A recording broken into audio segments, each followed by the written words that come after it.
Olá, seja muito bem-vindo ou bem-vinda ao podcast do Violino Didático. Eu sou o Jean de Oliveira e no episódio de hoje eu tenho o prazer inenarrável de receber ela, a dona dos musicais de São Paulo, Paula Lima. Tudo bem com a vossa pessoa? Tudo bem. Como Prazer. como foi a viagem até Cotia? Foi boa. O motorista perdeu o caminho, foi parar em outro canto, mas deu certo. Aí, a gente descobriu que você mora a 20 minutos daqui, mas deu uns 40 minutos. Exatamente, deu 40 minutos para meu desespero, né? Meu desespero, mas tudo bem. Tô aqui, tô feliz que já cheguei, tá ótimo. Para quem não teve o prazer ainda de lhe conhecer, nesse momento atual, quais são as suas atividades musicais? Neste momento atual, eu tô só com as minhas aulas de violino. Eu dou aulas de violino para crianças apenas. Uhum. E eu toco em duas orquestras, na Sinfônica de Santos e na Sinfônica de Santo André. Só. É isso, apenas. Né? Mas às vezes a minha vida fica pior. Então, com mais coisas. Tá dando aula para crianças na Isso. sua casa mesmo? Olha, eu dou aula na casa das pessoas, dou aula na minha casa, dou aula online. Ok. Eu tenho muito poucos alunos porque eu não tenho tempo, né? Uhum. Né? Então, mas eu tenho 5 alunos apenas, porque é o que eu consigo, né? E assisto bem eles, né? Faço as aulas, tudo. Então é bom porque eu consigo acompanhar direitinho, né? A evolução deles, as aulas deles. Eu preparo muito as aulas, né? Então, quanto mais alunos, mais trabalho né? Exatamente. Principalmente com online. Né? Você que dá aula online sabe disso. E aí tem as orquestras, né? Que aí tem é Santo André duas. e Santos. E Santos, Nossa, mas Santo André e Santos são orquestras longe uma da outra, tudo né? longe, Como Minha você faz? vida é essa. Como faz pra conciliar? Olha, é fácil, porque Santos é só terça e quinta, Aham. e Santo André é segunda, quarta e sexta, né? Ok. Ah, fica bem no meio uma da outra. Exatamente, e os concertos são em dias diferentes também, então... Ok, muito bem. E ó, lembrando que a produção vai ficar orgulhosa de mim hoje. Porque eu lembrei de falar no início do episódio que toda segunda, quarta e sexta, às 10h43, é isso, produção? É isso. Segunda, quarta e sexta, às 10h43, temos episódios novos do podcast aqui no YouTube. E quem é membro tem o quê mesmo? Quem é membro tem acesso a todos os episódios que estão disponíveis já do mês no YouTube. Antecipadamente. Exato. Então, se você quiser ter acesso antes do episódio ir ao ar, considere ser membro. Tem um botão aqui embaixo, seja membro, se tiver no computador. Se tiver no celular, você vai ter que clicar no nome Violino Didático e aí vai estar lá, seja membro. E aí você pode ser membro. É muito caro pra ser membro? Eu não faço a menor ideia. Quanto é? Assim, eu ouvi dizer que quando você clica lá, ele aparece o valor de um café. Um valor de um É café. um cafezinho. Mas e se for um café no aeroporto de Guarulhos? Não, daí é menos que o café. Tem diferença. É um café paulista quando você para na padaria para ensaio da orquestra. Dependendo da padaria que você tiver, é menor ainda o valor. Mas é isso todo dia? Não, é uma vez você vai pagar Uma vez por mês. uma vez por mês. Ok. Então, beleza, no café você tem acesso antecipado a esses violinistas maravilhosos que estão vindo aqui. Tá bom? Toca no link de Seja Membro. Muito bem. Paula Lima, a gente te apresentou como a dona dos musicais. Porque eu entrei no seu Instagram recentemente e eu vi uma série de crachás de, sei lá, muitos musicais. Tá. Maravilhoso. Eu não sei se eu conheço mais alguém que tocou mais em musicais do que você. Entendi. Olha, deve ter. Não sou a única. Mas é que minha trajetória é longa, né? Faz muito tempo que eu faço musical. Como você começou a fazer musicais? O seu primeiro, como que ele surgiu? O primeiro foi a Bela e a Fera. Eu fui substituta. Uhum. Então eu assisti, eu adorei, porque eu adorava o desenho. E eu fiquei pensando que eu gostaria muito de estar ali no fosso tocando tudo aquilo. Uhum. E eu fui chamada para ser substituta de um violinista chamado Jean Reis. Ah, o Jean Reis, do festival? Ok. Exatamente. Aham. Ele precisava de um substituto e aí eu fiquei muito feliz. Eu fiz feliz, eu adorei. Desse mesmo Bela e a Fera? Caramba. Parece que, né, joguei pro universo e falei, eu queria. Mas foi A lei da atração, dessa né? mesma montagem que você assistiu? Exato. Você foi assistir e te Fui chamaram pra assistir, exatamente. E eu pensei, falei, nossa, eu queria muito estar lá no fosso tocando. E eu adorei fazer parte disso, assim, de estar dentro de uma obra complexa, assim, né? Então, tem os músicos no fosso, tem a parte da luz, da cena, dos Figurino. atores, figurino. Eu acho isso o máximo. Eu acho ópera o máximo. Pra galera que não sabe o que é o fosso exatamente. O fosso é uma parte que a orquestra toca, que fica embaixo do palco, né? Abaixo ali do palco. Muitas vezes, hoje em dia, o fosso está totalmente fechado, não dá nem para ver os músicos, né? Dependendo do teatro. Mas o normal é que dê para ver um pouquinho. Dê para ver um pouco. É isso. O meu favorito, na verdade, de musical é quando a orquestra... É que quando tem fosso, vai usar o fosso. Mas quando não tem o fosso, a orquestra faz um jeito da orquestra ficar na frente do palco. Isso é ótimo. É muito legal. A orquestra ficava em cima, num cantinho, assim. Você Perfeito. A orquestra em cima. É lindo, é perfeito quando dá pra ver a cena. É muito bom. E é curioso, a maioria das pessoas que inicia a vida de musical começa como sub de alguém, né? Eu acho que é bom pra você saber como funciona, né? Como funciona a vida ali dentro. Porque eu acho que na ópera, talvez você faça poucas restas de ópera. Não é igual ao musical, que às vezes fica meses, né? Você faz 7 restas por semana, às vezes 8. E dura 4 meses no mínimo, né? Bastante. É muita coisa. Então a convivência dentro do fosso é diferente. É mais intensa. É muito mais intensa. Então eu acho que é bom ser sub para saber como funciona isso, para saber se você consegue, né? Porque tem gente que enlouquece com a repetição. Né? Tocar as mesmas coisas, com as mesmas pessoas. Exatamente. Às vezes o fato de repetir muito a música, a pessoa não consegue dormir. Caramba! E aí pira. E fica nervoso. E não consegue manter assim uma sanidade, sabe? No fosso. Pois é, porque pra fazer um trabalho bom. Os ensaios durante o período de montagem, quando não tá ainda... Eu não me lembro de ter feito nenhum musical. Eu acho que eu nunca fiz nenhum musical. Mas eu sei por colegas, por amigos, pela Nana, que a montagem, ela é, às vezes, grande, dependendo do que vai fazer. Então, é bastante tempo de ensaio. Só que assim, ainda essa daqui é a parte easy, né? Porque quando começa de fato as apresentações, aí é... Os ensaios é a parte mais fácil, exatamente. Você tá aprendendo, ainda não é no valendo. Quando começa o valendo, aí fica pior. Porque você já cansou daquelas repetições todas dos ensaios, você sabe, decora aquilo. Tem gente que já até enjoou, né? Das músicas. E agora você vai ficar ali mais 3 meses, 4 meses, dependendo da produção, 1 ano. Caramba, você é uma produção grande, né? Que tem muito público. Essa Bela e a Fera que eu fui substituta do Jean foram 2 anos. Nossa Senhora! Então, você tem que ter um preparo psicológico para isso. É bom você fazer substituição antes para saber. É como esses espetáculos da Broadway que estão lá em cartaz por, sei lá, tem alguns que estão há 10 décadas. anos. Exatamente. Exatamente. Não é fácil. E praticamente com as mesmas pessoas. Então, tem uma coisa do coleguismo, você tem que saber lidar. Às vezes a pessoa não tá tão legal, você tem que saber, tem que ter essa sensibilidade, sabe?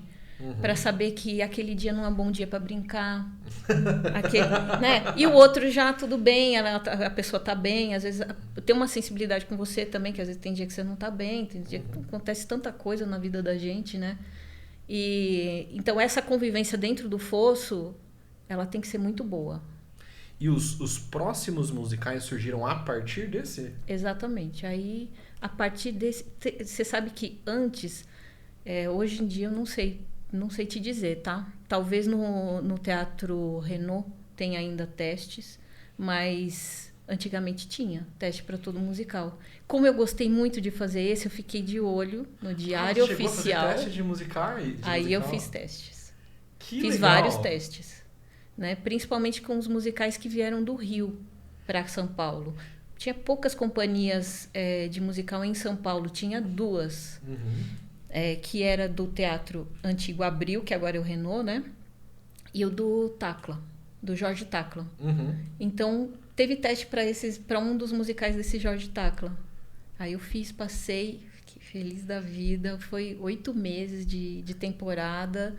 Aí teve um outro, fiz de novo o teste, passei, fiquei, mas acho que foi mais uns 3 meses de temporada. Eu adorei. Que maravilhoso. Então, de uma forma ativa, você quis fazer musicais e foi fazer teste para tocar em Exatamente, musicais. especificamente. Que doido. Pra isso. Hoje em dia é normal ter teste para musicais? Não é.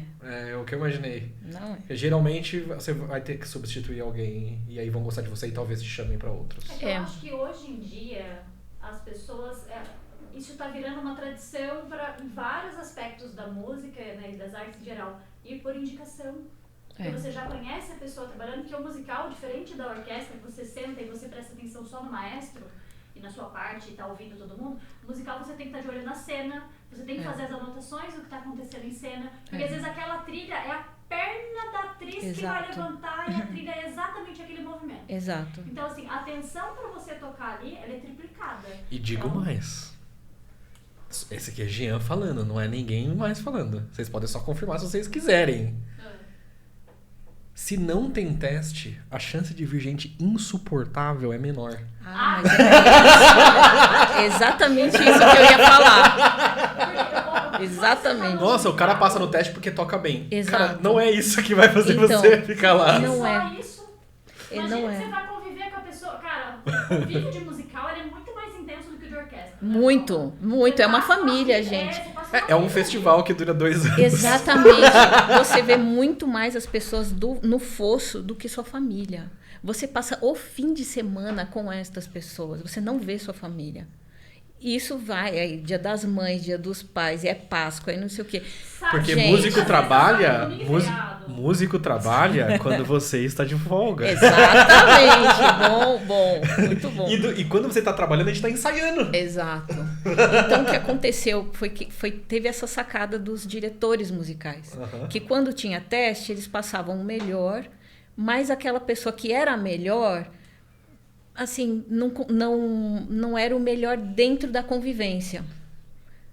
E aí tinha problemas de briga no fosso. Aí não dá. Exatamente. Não dá para ter isso. Aí Não imagina dá. o clima que fica. Não. Você tem que conviver com as pessoas todo dia.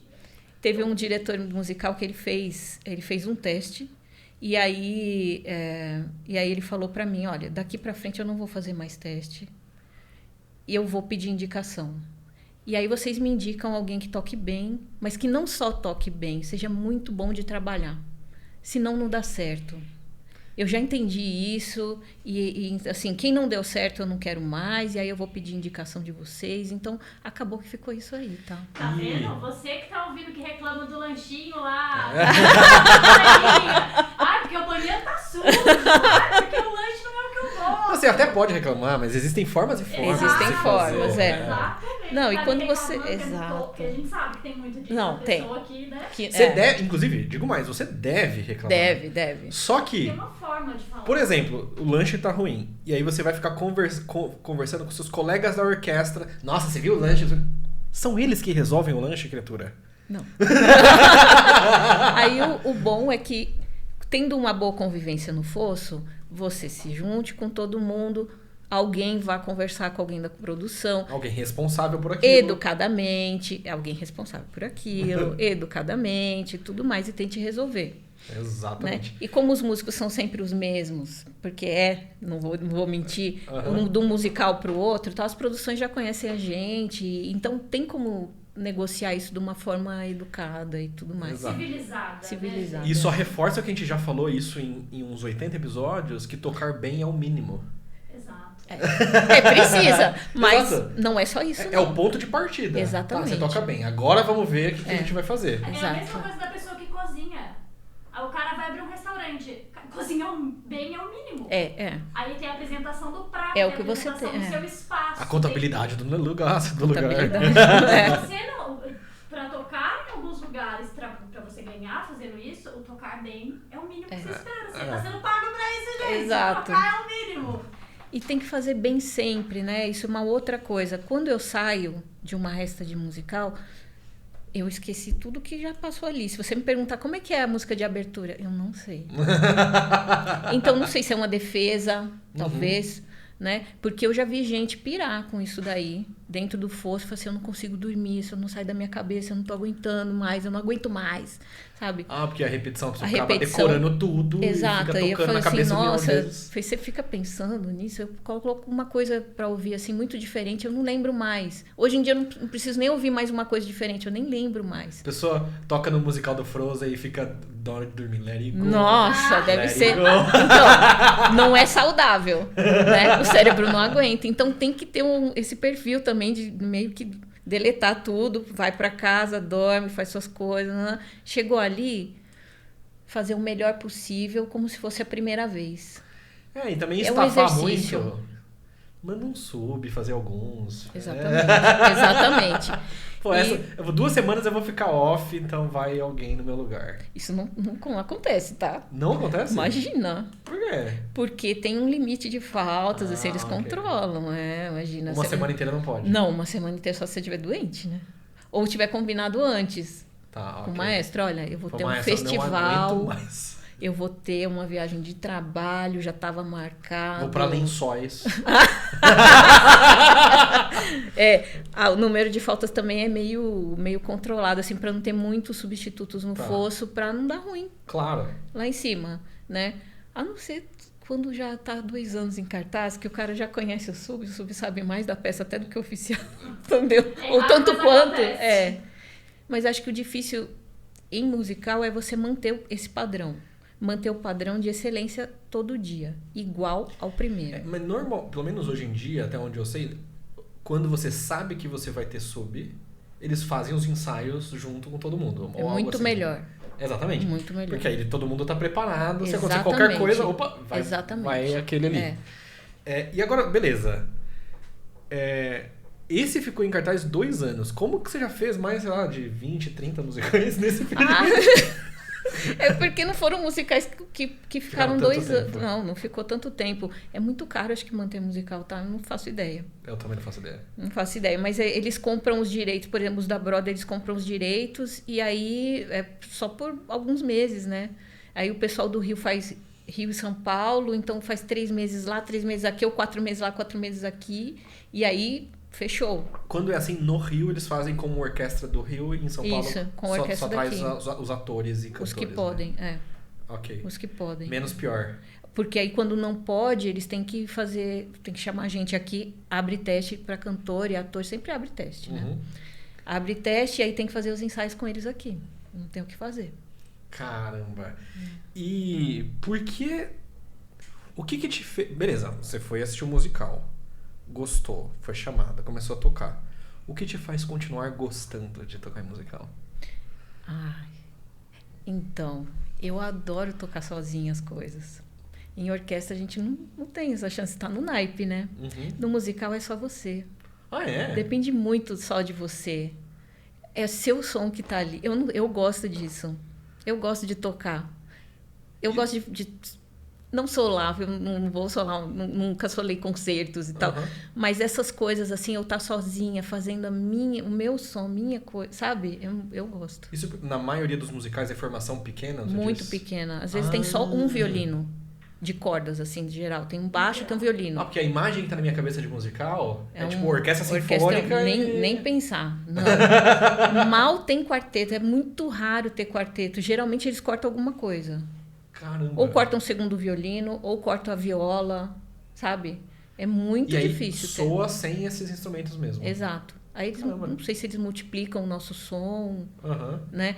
Hoje em dia não. Na Bela e a Fera, esse primeiro que eu fiz, o rapaz que veio acertar meu som, tal, ele falou para mim, olha, o seu som, esse vai ser triplicado lá fora. Uhum. Hoje em dia eu acho que isso não acontece. Hoje em dia o nosso som é triplicado porque tem um teclado dobrando você.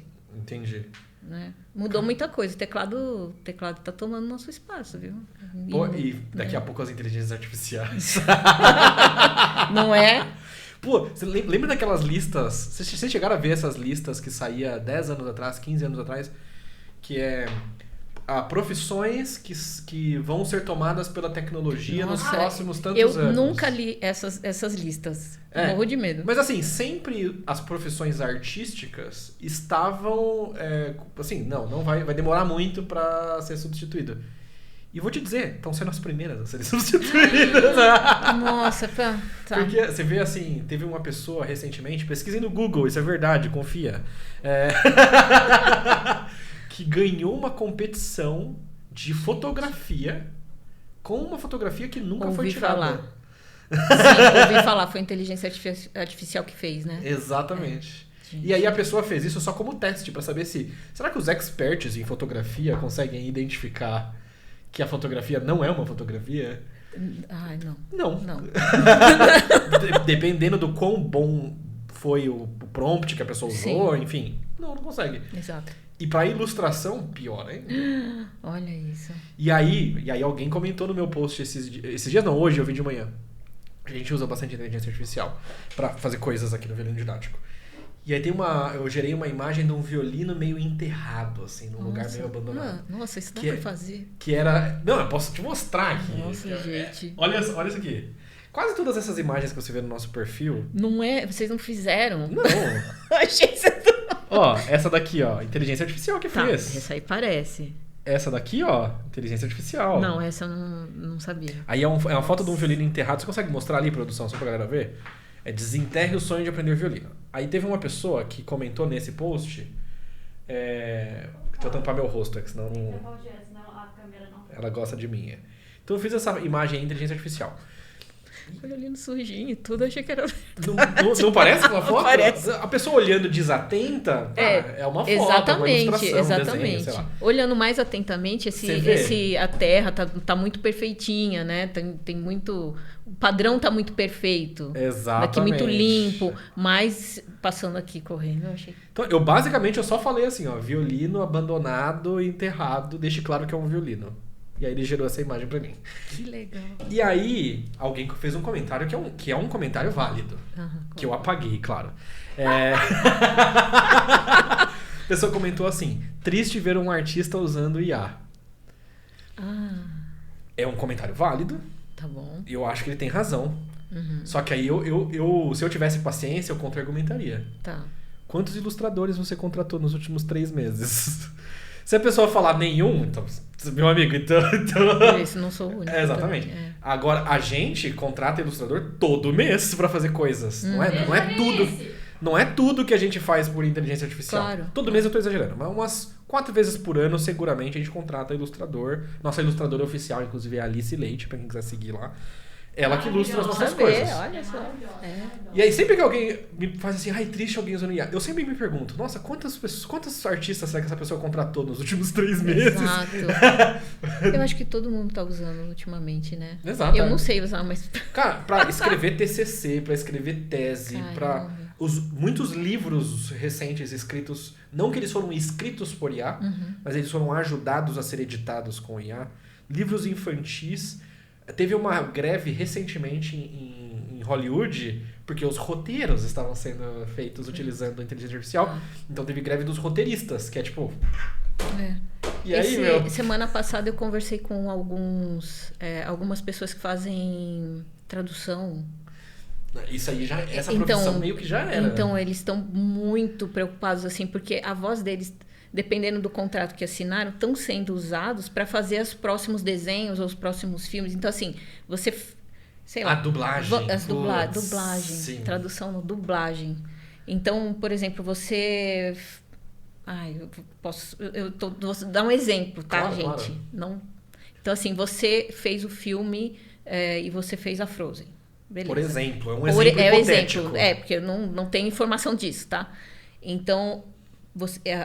o pessoal pega essa voz, aí a inteligência artificial decodifica, entende a sua voz, entende as intenções, e para os próximos episódios que tiverem da Frozen, não precisa mais de você. Só coloca o texto lá e tá tá a sua voz dublando. Isso é perigoso. Mas sabe que isso é sério. Tem atores vendendo a própria voz para não sabia disso. Sim, isso já tá rolando. Aí não. Isso já tá rolando. Eu não vou saber se o Will Smith fez exatamente, mas tem uns atores bem famosos que já fazendo isso. Que venderam os direitos de uso da voz. Mas vendeu por muito dinheiro, então. Porque senão, gente, pelo amor de Deus. Não, mesmo assim... Não é legal. Eu sei que tem dubladores muito preocupados, assim, em ter as suas vozes usadas sem autorização. Aí você tem que, antes de clicar em li e aceita os termos de uso do serviço, você precisa ler o contrato. Gente, exatamente. Toda hora eu tô li, aceito. E já estão gerando imagem com o seu rosto. Exatamente, sem eu saber. Violino e imagem de estoque. Meu Deus do céu, muito sério isso. Mas é perigoso, dependendo do jeito como for. Porém, entretanto, todavia, eu também entendo que não tem freio. Não tem, né? Não tem freio. Não tem mais, né? Acabou. Você precisa entender como usar essas ferramentas da forma mais ética possível. Uhum. E da forma que todo mundo ganha é difícil, mas que a maioria das pessoas ganha de alguma forma. Então, se é o dublador, por exemplo, que ele possa vender ou alugar a voz dele pro filme. Pô, o meu cachê, talvez pros dubladores, hipoteticamente, pros dubladores mais marqueteiros, seja até uma forma dele valorizar mais ainda o trabalho dele. Sim. Você pega assim, vou dar um exemplo, Guilherme Briggs, um dos maiores dubladores do Brasil. O cachê dele, não sei quanto é o cachê dele, não faço a menor ideia, mas vamos supor que o cachê dele hoje pra dublar um filme é R$70 mil. Dublar um filme inteiro, um personagem inteiro em um filme. Eu não sei se é isso, não sei se é mais, não sei se é menos, não faço a menor ideia. Vamos supor que é R$70 mil. Com a inteligência artificial, ele pode agora falar, não, agora é R$140 mil se você quiser a minha voz, ou eu te vendo por R$30 mil os direitos de usar a minha voz nesse filme específico, com inteligência artificial. Que é assim, a pessoa pode não, eu quero realmente você, então tá aqui os R$140 mil. Aí, não, eu quero a sua voz. Aí ele só, tá aqui o pendrive, não tem nem que trabalhar. Sim, entendi.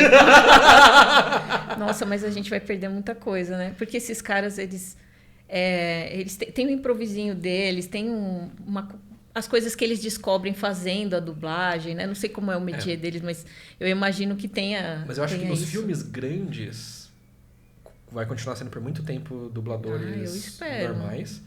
Porém, o que eu vejo como bons olhos agora o filme pequeno que não tem orçamento pode ter a voz do Briggs. Entendi.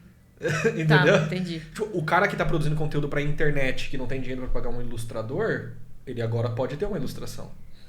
A gente pode ter o ilustrador de vez em quando, não posso ter também toda hora. Sim. De vez em quando a gente tem ilustrador que faz as coisas.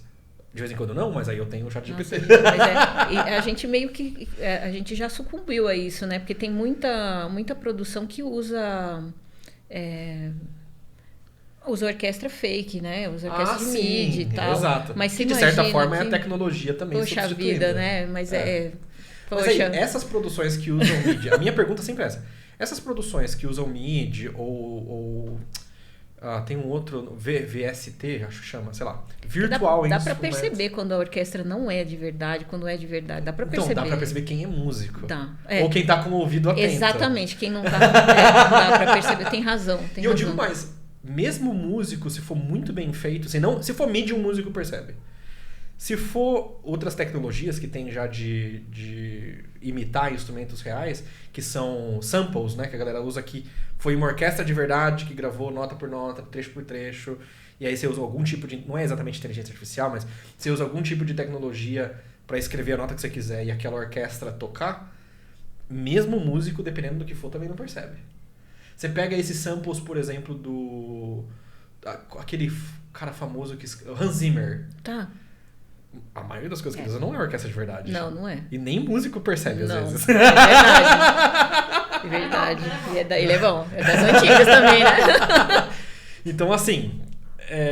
Mas a minha pergunta não era nem essa. Essas produções pequenas que usam MIDI ou usam samples, será que elas teriam verba para pagar músicos de verdade? Essa é a primeira pergunta. Se a pergunta for não, então se não tem dinheiro, ela não deve existir? Ou ela deve existir de alguma forma? De alguma forma, entendi. Porque assim, se ela não existir, aí não tem nem o cara que tá sampleando, tocando, nem os atores, nem nada. Tá. Se ela pode existir do jeito que for, pelo menos aquelas artistas que estão ali estão fazendo alguma coisa. Tá, então estão ganhando então, assim, a altura. E eu também tenho essa... Eu não sei. É difícil dizer se é mais mal ou mais bem. Depende do pra quem e pra quê. Depende pra quê, né? Tem razão. Então tá bom. Não vamos botar tudo na fogueira, então. Assim, Por exemplo, você já escreveu algum livro, alguma coisa assim? Não. Você tem vontade de escrever um livro? Tenho. É difícil. Eu não sei, nunca escrevi nenhum livro. Tô escrevendo um, inclusive, de violino, mas Olha. nunca terminei e nunca publiquei nada. Eu imagino que escrever um livro da forma tradicional seja muito difícil. Ah, com certeza. Tudo não sei o quê. Agora, Porque você já tentou fazer. sabe como que eu tô escrevendo? Mas você sabe como... Não, sabe como que eu tô escrevendo? Não. Eu pego e faço assim, ó. Eu vou fazer aqui na sua frente que vai ser legal. Ó. Estou abrindo o chat, eu vou narrando pra vocês. Estou abrindo o chat GPT. Aí eu pego aqui, ó, tem um botão de áudio pra eu mandar um áudio pro chat GPT. Chat GPT, nós vamos escrever juntos um livro. E agora nós vamos escrever um capítulo que é sobre a posição da mão no arco do violino. E o capítulo é sobre isso, tá? E para segurar o arco, eu quero que você escreva isso de uma forma bem didática, como um livro didático de ensino de violino, tá? Então, para segurar o arco, nós vamos usar a ajuda da mão esquerda, segurando o peso do arco na região do meio. E a única preocupação com a mão direita vai ser posicionar ela corretamente no arco. Então, com a mão esquerda segurando o arco e a ponta do arco apontando para a esquerda também, com a mão direita nós vamos posicionar primeiro o polegar, a ponta do polegar entre o talão e o corinho do arco. Vamos posicionar o dedo do meio, a digital do dedo do meio, na frente do arco. Organiza para mim essas informações. Não vou falar tudo não, compra meu livro. Aí, ó, eu mando isso aqui para ele. Aí, memória atualizada. E aí ele vai começar a escrever, ó. Posição da mão no arco. Não tô acreditando. Ó. Não tô acreditando. Você sabe que eu tentei fazer um livro de violino, só que eu tive que fazer isso tudo no MOOC, né? Primeiro você faz um resumo, aí você aprimora esse resumo, aí você põe tópicos, aí não sei o quê, e eu sou perdida. Nossa, aí revisa, aí... Exato. Nossa, aqui desisti. Você tem os mesmos processos, só que a escrita, como não é você que está escrevendo palavra por palavra, você está ditando e ele tá escrevendo, você vai só revisar, você vai ser meio que o redator-chefe. Tá. Não, isso aqui não tá bem escrito, não tá bem não é escrito, isso, não é é assim, isso, é assado. E você vai corrigindo. Mas isso daqui tá ajudando pra caramba na produção de livros didáticos, na produção de livros, de romances, de tudo. Porque agora o cara manda um áudio falando... As ideias continuam sendo dele. Sim. O passo a passo continua sendo dele. Sim. Tudo continua sendo da cabeça dele. Você deu Só todo que eu o não passo a sou passo. escritor. Eu não sou escritor. Eu preciso que alguém escreva de um jeito que as pessoas entendam o que eu tô Sim. falando. E aí, ó, tá aí, ó. Caramba, gente. Fez um capítulo inteiro já. Uma tacada impressionante. Exato. Tá. Então, assim, claro, eu tô fazendo parecer muito mais fácil do que é, porque você vai passar muito tempo corrigindo coisas depois. Com certeza. E montando, estruturando e tal. Mas isso aqui é uma super mão na roda. Super mão na roda. A mesma coisa, a gente recebeu recentemente, foi super legal, de uma colega nossa, uma música. E ela mandou a música, assim. E vocês conseguem... Ela não é musicista. Vocês conseguem traduzir isso aí pro violino? E era uma música cantada. Com violão, voz, bateria, teclado, eu acho. E aí, vocês conseguem traduzir essa música pro violino? Traduziu. E aí, mandou. Aí eu fiquei aqui uma hora e meia escrevendo, tocando. Tá, ok. Aí gravei e mandei pra ela. Ficou super feliz, ficou super emocionada, não sei o quê. E eu comentei com a Nana. Falei, ó, essa música... Primeiro eu procurei, eu achei a música esquisita. A forma dela era meio esquisita. E aí eu falei pra Nana, primeiro eu pesquisei no Google, não achei de quem que era a música. Tá. E aí eu falei pra Nana, essa música foi gerada com inteligência artificial. Não só os instrumentos, Tá. a voz cantada também. Cantando letra. Era uma música gospel. Tá. Então eu tava cantando uma mensagem inteira. Essa música foi gerada com inteligência artificial. Aí a Nana perguntou por quê. Aí eu falei, porque a estrutura não tá exatamente fechada, musicalmente falando. Tá. Ela soa como uma música gospel dessas mais populares, mas vou dar um exemplo de uma coisa que pra mim tava muito escancarado, que é a inteligência artificial. Normalmente as estrofes, a estrutura de melodia se repete exatamente igual o tempo todo e no meio tem refrão. Às vezes tem 2 refrões, mas normalmente é estrofe e refrão. A mesma melodia com uma letra diferente, refrão. A mesma melodia com a letra diferente, refrão. Essa não era exatamente assim. O estrofe era alguma coisa que lembrava vagamente a coisa, mas tinha outras coisas. e meio esquisito. Tava esquisito, tá. Pra um músico. Não tava usual, né? Exatamente. Não era usual. Tá. Que é um músico ver esses padrões. E aí eu peguei e falei pra ela. Aí na hora que eu mandei, e quem que é o compositor, né? Ela, não, eu que compus usando inteligência artificial. E aí, olha só, no caso dessa pessoa, ela até poderia contratar um compositor, mas talvez seria inviável porque ela estava fazendo por hobby. Tá. Imagina, alguém que tem uma ideia de uma letra, ela escreveu a letra, Entendi. jogou na inteligência artificial, falou o estilo que ela queria. Tá lá, cantor, teclado, bateria. Ai, gente, já era. Perdeu.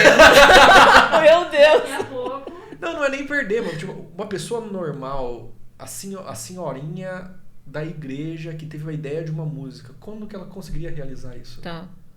E agora...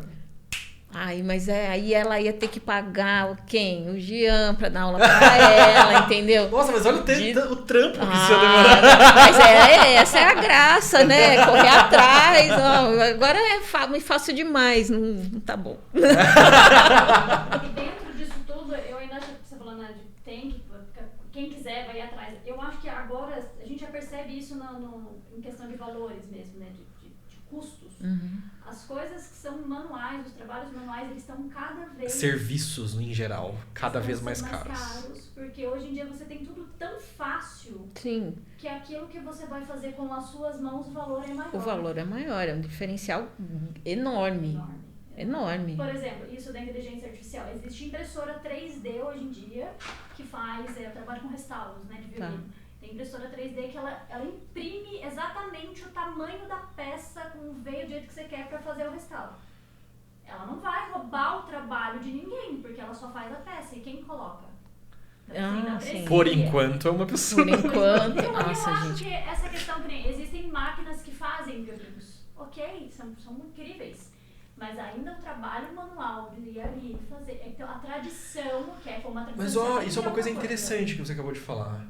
Existem máquinas que fazem violinos quase que do início ao fim, vamos chamar assim, né? Que cortam e deixam o processo muito mais fácil. Isso não acabou com o trabalho dos luthiers de forma nenhuma. Isso deixou o trabalho deles muito mais caros. Olha os últimos... Mas era isso que eu ia concluir o raciocínio. Porque quando você vem é uma tradição. Sim. É uma tradição. É como... Tá, porque tem aulas online, porque tem cursos em qualquer lugar, eu não preciso mais estudar. Não, precisa, não tem como. Você vai continuar. Sim. Mesma coisa o violino, é uma tradição que se mantém. Porque se fosse assim nos dias de hoje já não teriam mais luthier, porque já tem violino de fábrica, você compra em qualquer lugar. Sim. Mas tem a manutenção desses instrumentos, exato. né? E tem essa questão, na minha concepção, ainda é a questão do passar esse conhecimento, de como ele é passado, é o tradicional. Né? E tem a parada também, se a gente pegar os luthiers brasileiros nos últimos 15 anos. Tem um luthier muito amigo meu, que eu não vou citar o nome em respeito a ele aqui, mas... que um violino dele 10 anos atrás, não nem 15, uns 10 anos atrás, talvez menos, custava 12 mil reais. Um violino. Eu sei que é caro para algumas pessoas, tá? Mas esse é hoje em dia é um violino de luthier barato. Não, é bem barato. Bem barato. Tá de graça. Exatamente, 12 mil reais.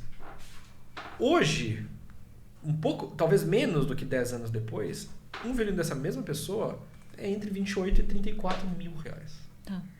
Então, assim... Não teve tudo isso de inflação, gente, nos últimos 10 anos. Existe a questão que hoje é muito mais difícil de se trazer a madeira de fora para dentro do país. Com certeza. Mas não só isso, é essa valorização do serviço. Do serviço. Sim, mas se a gente for colocar na balança, por exemplo, de 12 ele chegaria no máximo, sei lá, 18, em aumento de custo, 16, 17 talvez. Mas existe o aumento da valorização do trabalho. E eu acho isso maravilhoso. Eu quero mais é que aumente. O aumento da visibilidade da própria pessoa fazendo Exato, instrumentos. Exato. Porque, tem muita gente que fala assim, mas a rede social... Gente, a rede social ela é uma aliada. Exatamente. Por exemplo, eu tenho certeza que o fato da Paula colocar que ela está sempre nos musicais, que ela é excepcional... Traz mais musicais. Traz mais musicais. Ai, amei. A Paulinha me ensinou isso há 1 milhão de anos atrás. Eu sou muito grata a Paulinha por várias coisas, mas isso pra mim foi um ensinamento da vida. E ela sempre falava assim, Nana, quanto mais você posta tocando, mais trabalhos aparecem. É verdade. Quanto mais você posta que você tá nativa, quem tá vendo a sua rede social vai falar, pô, mas se ela tá tocando nessa orquestra, nessa, é porque ela é boa no que ela faz. Pô, vou chamar também. Exato. Se você posta só... Pensa assim, como se fosse uma estratégia, né? Eu quero fazer mais casamentos. Começa a postar você tocando em casamento todo dia pra você ver se não vão começar a te chamar mais. Ah, com certeza. Eu quero chamo, tocar né? mais em orquestras. Começa a postar pedacinho de você tocando na orquestra ali todo dia. E aí Sim. você fala, mas Jean, mas Nana, não tem vídeo, foto minha tocando em casamento em orquestra. Usa inteligência artificial. Ai, meu Deus do céu. Jean do céu. Fugindo um pouco da questão da inteligência artificial. Eu tô zoando. Grava você tocando as músicas de casamento. Grava você tocando os excertos. Ah, eu não faço a questão da orquestra. Porque eu tô começando agora. Começa a gravar você uns pedacinhos de excerto. Cara, o Reels você precisa de 3 segundos pra chamar atenção. Sim. Cara, é uma frase. Sim. Aí você grava a segunda pra dar o tempo certo do Reels pra ele entrar em looping. Toca o Harry Potter direito pra ver se você não te chama pra musical. Não, mas Aê! Ah, Mas é isso, foca no que você quer. Aonde você quer chegar? Você quer tocar mais de orquestra? Começa a publicar você tocando mais de orquestra. Cara, eu acho maravilhoso quando eu abro o Instagram da Paula e tem lá as coisas de música. A gente tava falando hoje de manhã e aí eu falei, cara, ela tem uma foto dos crachá que você postou recente. Tá, sim. E que eu fiquei em choque. Falei, caraca, eu nem lembrava que era tudo isso. É muita coisa.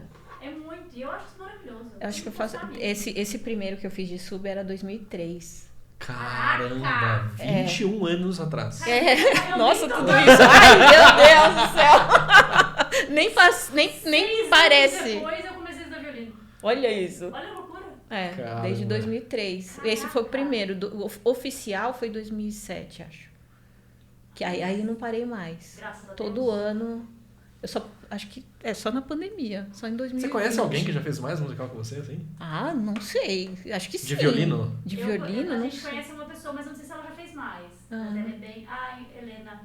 Ah, a Heleninha fez muitos musicais, muito. A Helena também é... porque ela é mais antiga. É, né? toca mais tempo. É. Tá, muito bem. Agora, voltando para o assunto desse podcast, Paula Lima, que não é inteligência artificial. É porque eu não entendo. Já viram que eu não entendo nada disso aí, né? Nada. Como que o violino chegou na sua vida? Olha, eu gostava muito de música, porque meu pai gostava muito de música clássica. Em casa só se ouvia música clássica. Final de semana ele botava um Caetano Veloso, um Chico Buarque. Dia de semana era só clássico. Então, com 5 anos, eu fui atrás para aprender piano. Mas você falou, tipo, papai e mamãe querem aprender piano. Não, eu fui lá na escola, perguntei se eu podia ter aula. Na sua escola tinha aula de piano? Na minha escola tinha um conservatório. Eu sou de Osasco, tem uma escola de freiras lá, e nessa escola tinha um conservatório. Então eu fui até lá, perguntei, eles falaram, 5 anos não pode tocar. Antigamente não tinha isso. Não pode começar a aula, você tem que estar alfabetizada para fazer aula. Porque tem que aprender a ler partitura primeiro. No fim, eles deixaram e eu aprendi por cores. Ok. Tá? O dó era vermelho, o sol era amarelo. Foi assim que eu aprendi. E aí as pintava notas. as bolinhas Pintava de cor. as bolinhas, Ok. Então foi esse trabalho que elas tiveram que, não sei se elas tinham, assim, mas comigo tiveram. Porque eu fazia muita questão, entendeu? E aí, depois de um tempo, uma das professoras que era de piano falou, olha, já vou dar aula de violino. E aí me enfiaram na aula de violino, eu nem queria, tá? Mas a mesma professora de piano? É. Ela tava dando aula de violino. E ela tocava os dois instrumentos. Ela tocava os dois. Legal. Ela já estava tocando na estadualzinha. Ah, que Ela tinha aula com a legal. Cecília Guida. Ah, legal. Entendeu? Ela falou, olha, eu vou começar a dar aula de violino, então vai ter aula de violino no conservatório. Quem que vai querer? Cri, cri. Então Me todo mundo vai enfiaram fazer. Não, a Paula gosta de música, ela tá sempre em todas. Me enfiaram lá e eu comecei a fazer. Nossa, foi difícil, foi árduo. Foi assim que entrou na minha vida, o violino. Ele foi... Foi meio que imposto, O violino foi entrado na sua vida. Foi entrado, Porque o piano era tão mais fácil, eu já sabia. Mas chegou uma hora que o piano ficou muito difícil, o violino muito mais fácil. E nessa hora, essa mesma professora falou assim, olha, no Conservatório Vila Lobos tem uma orquestra e estão abrindo vaga. E por que você não vai lá fazer teste? Aí eu fui, passei. E eles pagavam. Olha isso. Eles davam meio salário mínimo. Ou você ter aula de graça no conservatório. Nossa, gente, aí eu comecei a trabalhar com música. E o violino foi ficando cada vez mais fácil. Isso no que piano, idade em você vez tinha? de. Nossa, 9. E já começou a ganhar um dinheiro tocando violino. É. Que legal. E o mais legal disso era que eu tava tocando dentro de uma orquestra. Entendeu? O dinheiro O grupo, não né? era. Entendeu? Era legal. Assim, eu ia na prefeitura com a minha mãe, porque menor não podia receber, né? Mãe, tá o dinheiro. Eu queria. Você queria tocar com a galera. Nossa, eu tava tocando Corelli com o povo, tava tocando coisa de Vivaldi, Charpentier, sabe? Olha só! Essas coisas, né? Fora os arranjinhos que tinha de, sei lá, fascinação, que aí eu podia tocar pra minha avó, para o pessoal de casa. Eu adorava fazer isso. Então, nossa, isso me deu um gás pro violino. Tocar em grupo. Tocar em grupo, orquestra. porque no conservatório, né, onde eu estudava, a gente tocava em duo, trio, eu sempre tocava com a minha professora, ela estava sempre no piano, eu tocava muito bem, então ela conseguia fazer as reduções de orquestra para o piano, sabe? Então era muito bacana. Mas não era orquestra. A orquestra, para mim, era... Meu pai me levava todo domingo no Teatro Municipal para assistir as matinês. Legal. Era seu pai tocava aquilo, alguma coisa? nada, não, mas ele adorava. E ele achava que a gente tinha que ter essa cultura de música para conhecer. Nem que você não goste, mas precisa conhecer, você precisa saber o que é. E eu acho também que se você incentiva isso, o gosto da criança acaba sendo moldado de uma moldado, forma. Então o meu gosto musical dos meus irmãos meio que eles não curtem muito música clássica, mas eles gostam, porque aprenderam a gostar. A gente ia todo domingo lá no Desculpe. ia todo domingo no teatro, ia todo domingo assistir. Então tá num lugar que parecia aquilo que eu assistia todo domingo, nossa, me achei. Que E aí eu me maravilhoso. encontrei com o violino. E aí eu comecei a estudar muito. Fiz faculdade na Bulgária depois, fui para lá. Mas nesse período anterior, estudar muito, quando que... Imagino que quando você foi pra Bulgária, você já sabia que você queria viver de tocar violino. Ah, com certeza. Quando que foi esse clique, vou viver de tocar violino? Quando eu entrei nessa orquestra. Aos 9 anos. Aos 9 anos. Sensacional. Não, eu tinha certeza que eu não ia sair mais dali. não me passou mais nada pela cabeça, sabe? Lógico que teve uma pressão da família, músico não, tal. Mas passou. Foi bem rápido. Eu falei, tá bom, vou escolher outra coisa. Mas, gente, não tinha jeito. Até hoje, eu falo, se eu precisar de um plano B, eu não sei. Não sei, porque é o que eu sei fazer, é o que eu gosto de fazer. Eu sou feliz em ser violinista, é isso. E desse projeto em Osasco, qual foi o seu próximo passo estudando violino? Você foi estudar em algum outro lugar, com algum outro professor, professora? Sim. Nesse mesmo projeto, entrou no conservatório uma professora búlgara para dar aula. Popova, não? Não, chama Ok. Maria Vassileva. Ok. Ela deve estar por aí ainda. A Popova, eu tive aula com ela, óbvio. Aham. Óbvio. Nossa, divisor de águas na minha vida, aquela mulher. E aí ela me falou da faculdade na Rússia, na Bulgária, que eu poderia fazer, que não era tão caro, que talvez ficasse mais barato do que fazer uma faculdade aqui. E realmente é. E aí eu fui pra lá, louca, tá? Na Isso é loucura. interessante pra gente sublinhar. Como assim é mais barato fazer a faculdade na Bulgária do que aqui? Gente, olha... Ou quando eu não fui pra necessariamente lá- na Bulgária, né? Em outros lugares. Porque o custo não é alto desses países. Não sei hoje em dia, mas não era, tá? eu Países acho que ainda- ex-comunistas é muito, muito mais em conta. Acho que ainda hoje é mais barato. Mesmo estudar na Alemanha, em alguns lugares, é mais barato É do que mesmo? estudar aqui no Brasil. Tá, porque eu A pesquisei não na ser época. que você vai estudar numa universidade pública. Tá. Agora eu vou abrir um parênteses no que vocês dois estão falando. Tá. A gente precisa lembrar que há 10 anos atrás não tinha nem tantas faculdades de música. Não né? tinha. Por exemplo, E não quando... Em Quando universidades eu comecei- públicas, então, menos ainda. Porque, por exemplo, quando eu fui estudar, só tinha um conservatório em Taubaté, ou eu tinha que fazer Unesp ou Cantareira. Tá. Então, assim, poxa, era um... Ou Cantareira você estuda pra era- caraca, ou você perde um rim. Sim. Você pode escolher. Você vende o rim pra pagar a faculdade ou Sim. você destrói... E Santa Marcelina. A Santa Marcelina, pra mim, assim, as duas opções que me eram apresentadas era... eu podia ter ido estudar na Romênia, por exemplo, Mas eu achava que era muito caro e ninguém me explicou exatamente como que eram os caminhos de fazer isso. Graças a Deus, porque hoje você tá E outro caminho, que era o que os meus colegas estavam fazendo, era ir pra Cantareira ou pra Santa Marcelina. Só que era extremamente caro, era muito caro. E aí a galera tocava em 3 orquestras ao mesmo tempo, dava aula pra poder pagar a faculdade, mas não tinha tempo pra estudar. Então, Exato. você vai lá, você vai pra Alemanha, por exemplo, você vai ganhar pouco pro padrão alemão, vai ganhar 400 euros de uma bolsa que você conseguiu pra ajudar no som da orquestra, sei lá, ou pra montar o palco. Só que você não tem absolutamente nenhuma preocupação da vida, a não ser estudar o seu instrumento. Exato, entendi.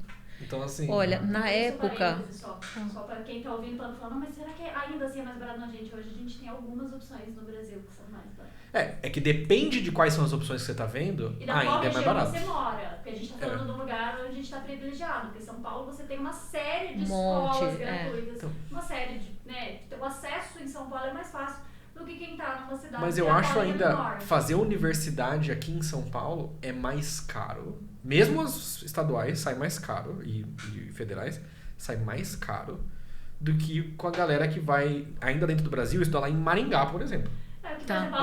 Sim. É que quem São João del faz Rei. USP, por exemplo, tem o CRUSP, que você tem a moradia. E aí você pode tocar na orquestra de câmara da universidade. Então tem alguns lugares. Alguns jeitos. Mas aí pede um iFood de R$90.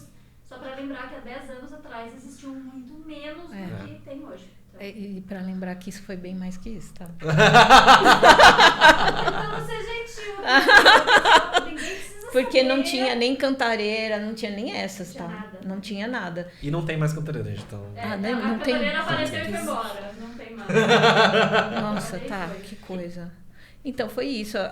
Eu acabei vendo os preços na época. A gente estava numa condição aqui boa, que estava plano Quase real. 1 para 1. Então, assim, ir para a Bulgária significava para o meu pai despender, e eu assim, só vou ser grato para ele o resto da minha vida, né? Essa é outra. Porque, assim, ele investiu muito no estudo da gente. Então, ele só tinha que despender 7 mil por ano. Aí ele falou, aqui você me custaria mais. Porque aqui tem comida, tem o transporte, tem não sei o quê. Não ia ser 7 mil no ano, 7 mil reais no ano. Hoje em dia, óbvio que não é isso, né? Exato. Mas na época foi isso. Então, ele falou, não, vai que vai dar certo. Eu vou dar um jeito. E aí eu fui. Isso era o gasto dele total. Total, com tudo. Inclusive com moradia, carta de transporte, comida, tudo. E a universidade. A universidade era 5 mil reais por ano. Caramba. Entendeu? Isso era 2 mensalidades da Cantareira. Então, nossa, gente. Mas a Nana falou uma coisa certa. Assim, as universidades, por exemplo, a USP tem o CRUSP, que você pode morar lá. Ainda tem a OCAN, né? Você pode tocar e pode ganhar e e em tal. São Paulo, se a gente for parar friamente para analisar, existem inúmeras orquestras que pagam de pouquinho em pouquinho. Ah, mas eu vou ter que... Vai, se você quiser, gente, é o preço. O preço é esse. Então hoje é mais fácil do que você mudar. Porque, por exemplo, Maringá pode ser mais barato, mas aonde eu toco? Eu tô falando isso porque a gente conhece gente em Ribeirão Preto entendi. que faz a faculdade lá, mas para se manter é difícil, porque não tem tantos grupos para você tocar e poder se manter, né? Não, então, aqui... Mas é por isso que eu ainda... Mas é Aqui por isso tem. que eu ainda acho que, mesmo hoje em dia, ou seguindo esse argumento, em vários casos ainda é mais barato você estudar fora do que estudar no Brasil.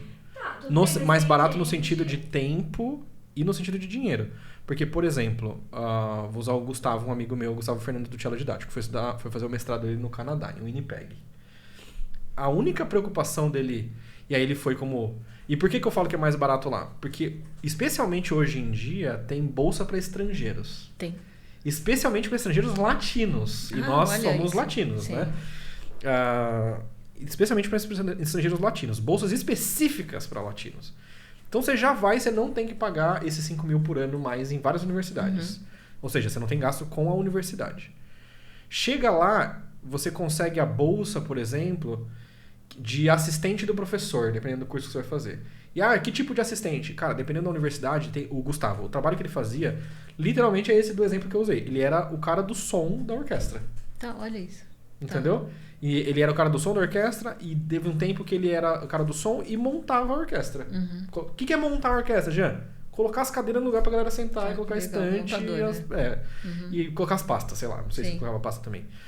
Mas era isso. Nossa, que trabalhão. Pois é, e a única preocupação dele, além disso, é estudar.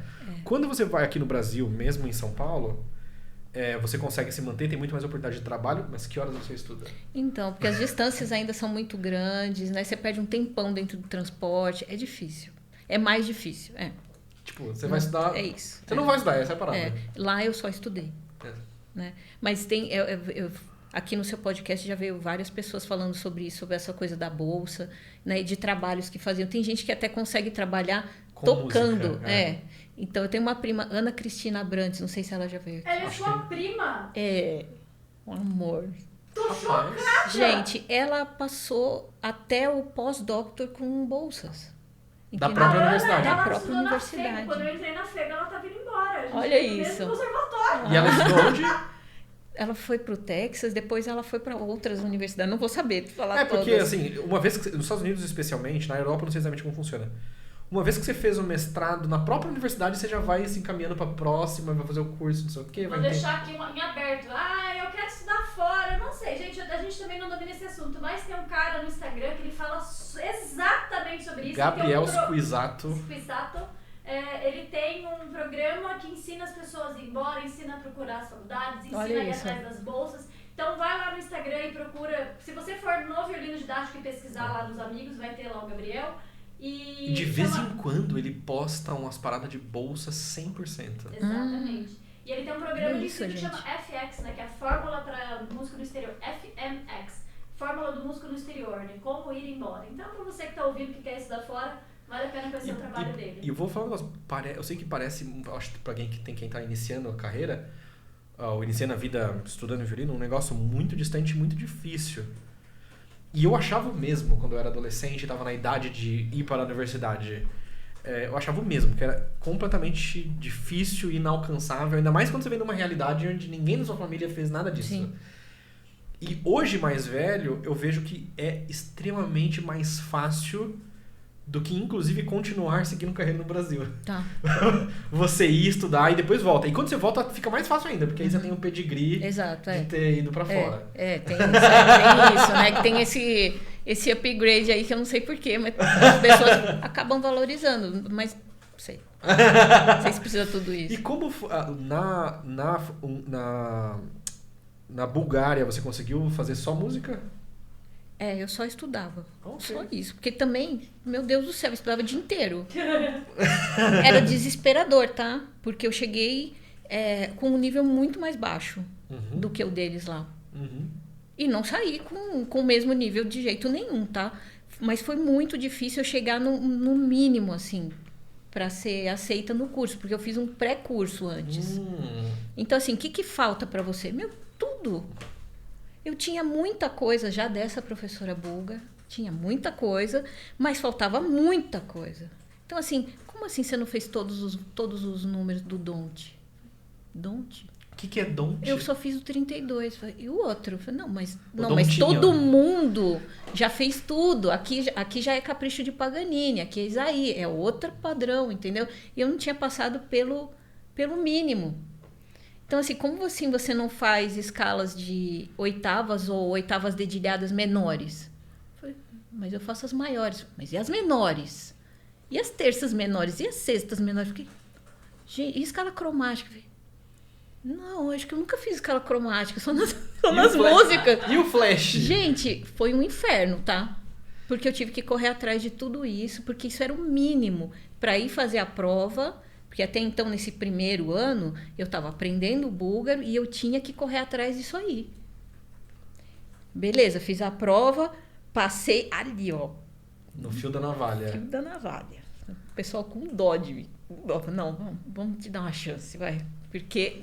Eu duvido que foi assim. O pessoal gostava de você, queria você lá. Um ano para você fazer tudo do Don't, para você fazer as escalas. As escalas... Nossa, gente. Olha só que doido, só pra vocês que estão aí ouvindo. O flash, façam as contas comigo. Pega a calculadora aí. Não, eu vou pegar a calculadora aqui. Ó. Olha, o flash. que em alguns lugares exigem. Se você for fazer uma tonalidade por semana, Então. você vai durar... A gente já fez esse cálculo algumas vezes. Ah, é verdade? Vocês fizeram esse cálculo? Você vai durar Dá até 24 semanas. Isso é quase 6 meses. Tá, e estudando bem, dando tudo certo. Mas detalhe, não é uma escala por semana. É uma tonalidade por semana. 1, 2, 3, 4, 5, 6, 7, 8, 9, 10, 11, 12. Só na corda sol, só na corda ré, só na corda lá, só na corda mi, 3 oitavas, terças, sextas, oitavas dedilhadas, décimas e harmônico. Décimas, eu também não tinha décimas. Nem maior, nem nada. Escala de décimas, como você não tem isso, sabe? Aí o professor falou, nossa, como é que eu te passei? Porque assim, precisava de um mínimo para a prova. Então, concerto romântico, um Paganini, escala de 3 oitavas. Mas assim, ele não viu o tanto de buraco que tinha, né? E lá os alunos chegam na faculdade com muito, ou nada de buraco.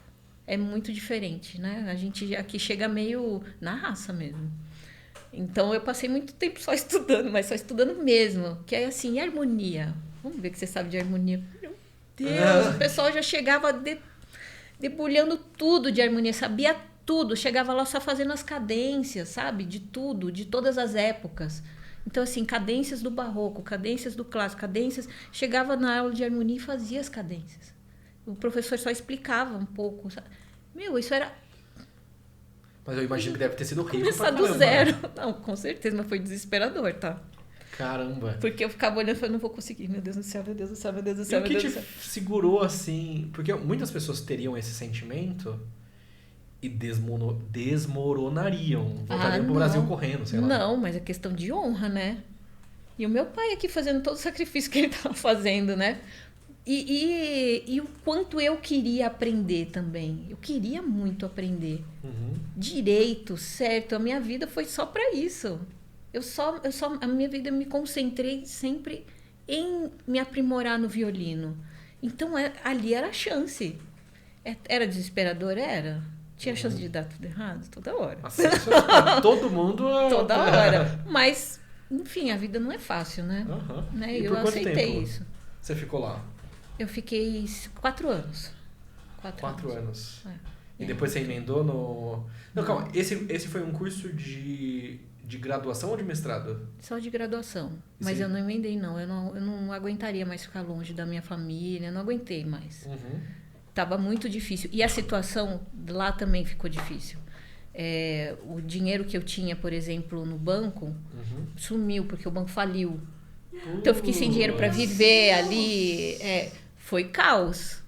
Tudo foi uma aprovação atrás da outra. Um leão por dia ali. Se não era na escala, era na vida. Se não fosse na escala, era a Receita Federal da Era Bulgária. alguma coisa, Um leão. alguma coisa. Então você falou, não, chega, gente, eu não aguento mais. Porque cada ano era uma coisa. Um ano cortou a água do país inteiro, então você não tinha água. Outro foi a luz. Aí não tinha como... Era tudo à luz de vela, assim, a gente estudava a luz de vela. Isso aí é história pra contar, porque na minha época eu estudava violino à luz de velas. Gente, por quê? Porque venderam a eletricidade do país, porque eles estavam em crise. Tudo loucura. Privatizaram a energia. Não, tô brincando. Não vou entrar nesse mérito aqui. Mas foi difícil. E eu não entendi o que estava acontecendo politicamente lá. Eu só sofri as consequências. E também porque eu vivia em lugares lá simples. Né? Estudante, gente, pelo amor de Deus, né? Então, assim, em lugares que eles achavam absurdo. Imagina, você leva 1 hora para chegar aqui. Pra gente 1 hora tá tudo normal, né? O táxi errou o caminho. Foi quase isso para chegar aqui. E aí eu moro aqui do lado, então tava tudo certo isso. Mas para eles é um absurdo. Então eu morava em lugares realmente muito distantes e muito pobres. Então ali era pior. Então... Assim, falta de luz, você não tem aquecimento dentro da casa. Então, você passa frio, você passa os perrengues, né? No inverno que não é um inverno não aqui é brasileiro. Não, bem diferente. Então, teve vários perrengues. Eu falei, não, agora já deu, vou voltar. E agora é hora de eu começar a trabalhar e me sustentar. E quando chegou no Brasil, qual foi o seu primeiro passo violinisticamente? Nossa, quando eu cheguei aqui foi tão difícil de entrar no mercado de trabalho. E aí eu já não tinha mais coragem de pedir também dinheiro para aulas e tudo. Então eu tinha que trabalhar, né? E foi muito difícil. Eu fiquei meio que na geladeira, eles falavam. Deixa ela na geladeira. Deixa ela... Entendeu? Então foi Isso dos cachês das cachês. pessoas que você já fazia antes de ir pra Bulgária. É. Que interessante. E de orquestras que eu ia tentando entrar, sabe? Foi difícil, mas depois de 2 anos eu consegui me recolocar. Mas aí foi assim, foi indo em orquestras pequenas tal, e foi dando certo. E aí eu já comecei a me recolocar nos cachês também, né? Os casórios e tudo mais, e aí começou a dar certo. Aí eu comecei a ter aula com a Popova, isso foi depois de 1 ano. Então foi no Brasil depois da Bulgária. Aí ela já estava aqui dando aula, e aí eu comecei a ter aula com ela. Eu fiquei um bom tempo tendo aula com ela. Mais sacrifícios, porque ela não era fácil. Eu sei que ela não era fácil. Não era fácil, mas era excelente. Excelente. É um regime meio... Eu não estou falando especificamente da Popova, mas professores dessa região, eu sinto que é um regime meio soviético no sentido de, se você sobreviver a ele, você vai estar pronto. Você tá pronto. Um professor da Bulgária falou assim, não, a gente precisa fazer uma casca em você ainda não tem essa casca. Nossa, meu Deus do céu. Que pesado. Pesado. Não era fácil, viu, Nana? Assim, é o jeitão, né, deles lidarem com as nossas dificuldades, tá? Hoje eu vejo meus alunos, eu penso tanto para falar. Até porque... Para não magoar, para ajudar, né? A fazer com que a pessoa entenda melhor aquilo que ela fez errado. Por ela mesma, sem ser na pancada. Exato. Mas para mim não foi assim, não. Eu imagino. Você sabe, né? Todo mundo sabe que já passou. O meu professor era também da parte comunista da Europa, antes de cair o muro.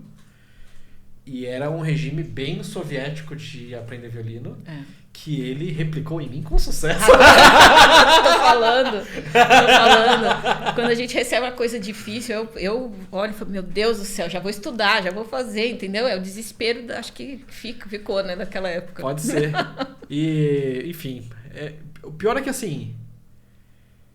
Pelo menos do que eu presenciei, é um negócio que beira o absurdo e enquanto a gente tá passando a gente não percebe muito, né? Não. Só com distância que você fala assim, Exato. Eu acho que isso aí dá uma cadeira. Com certeza. Gente, eu fico pensando nas coisas que eu ouvia dos professores, eu falo, nossa, hoje em dia dá processo. Eu acho que lá não deve estar mais assim. Porque, olha, eles falavam, quando eu tava lá, que Suzuki era uma coisa... que não funcionava. Aí tá aí, Hilary Hahn que prova que não funciona, Joshua Bell que prova que não funciona. Hoje em dia eu sigo vários perfis de professores búlgaros que aplicam Suzuki lá. Com sucesso. Então, mas assim, era só o jeito deles, né? O jeito antigão, assim, e tal. As crianças sofriam muito na escola, porque eu tive uma matéria didática do violino. Nossa, eu me apaixonei por aquilo. Falei, gente, eu não sabia que tinha um processo. Porque eu aprendi meio assim, mas né? Não sei como aprendi. Lá na Bulgária. Lá na Bulgária. E aí você tinha você fazia um estágio, né, na escola. Nossa, que essas crianças sofriam. O que ensinava... De que livros vocês falavam nessa matéria? Livro deles. Tipo, Savchik... Todos esses. Todos esses passam por esse livro. Tem um livrinho assim, só de mão Fiorino direita, Dolce. mão esquerda. Que você aprende. Então, todos esses estão presentes lá. E tem livros que eles usam de seleções, assim, de City, Kaiser, Kreutzer, tudo mais, que fica nas coletâneas, né? Maia Bang. Tinha Maia Bang? Josefine Trotti. Não tinha Maia Bang. Okay. Isso aí, Maia Bang eu vi em listas dos Estados Unidos. Okay. Lá não, lá era... Os europeus. Os leste europeus. Né? Todos os Sevcik, todos os Cities, todos os Mazas, todos os Donk, Kaiser, tudo, Caramba. E era isso. E assim, peças. Eles tinham coletâneas de peças de, né, Schubert, Mozart, compositores deles, compositores russos. É isso. Caramba. Classicão. E toca, viu? Toca. Eram na faculdade eu tinha 2 aulas de violino por semana. Uma só de técnica, uma só de coisas artísticas. Então, a sonata, Cara, concerto. isso é uma coisa que eu acho sensacional Não e que é, deveria... gente? E o pior é que o meu professor, ele falava a mesma coisa. A escola de Deveria música ser era assim. 3, tá? A escolinha de música lá era 3 aulas por semana. E o que quais eram separadas? Uma só de técnica, uma só de estudos e outra só de repertório. O ideal. E aí no repertório podia ser feito também. Aí fazia com piano. Tinha piano com repetidor para essa aula para todos os alunos. Cara, e eles tinham rico. que combinar com o piano repetidor pelo menos uma vez para treinar, tal, para fazer na aula. Olha Ou isso. seja, tinham 4 encontros com alguém para estudar. Exato, é outro É muito nível, rico. né? Outra coisa.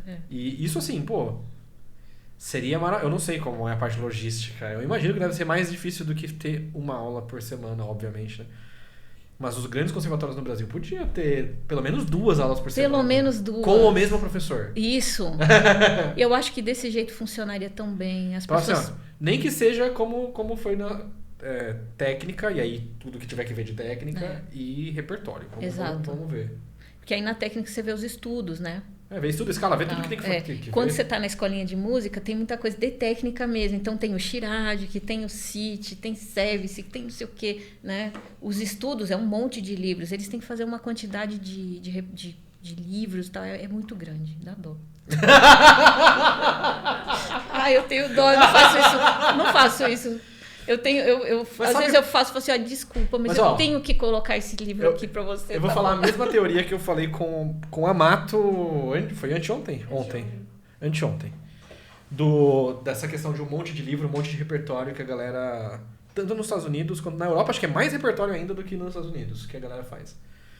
E lá acontece por uma diferença em relação a como é ensinada música no Brasil. Jean, por que eles fazem tanto repertório assim desde cedo? Porque desde cedo eles estão tocando essas coisas mais ou menos de qualquer jeito e tá tudo bem. Uhum. E vai melhorando Isso. conforme repetições e revisitas, né? Isso. Revisões.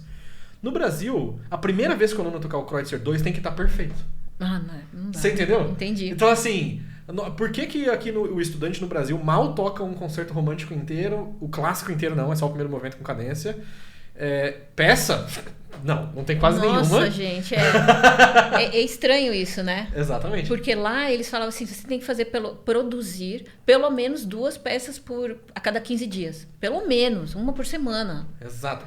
E por quê? Porque lá a primeira vez que você vai tocar uma peça, não vai ser bem mesmo. E tudo bem. E tá tudo bem?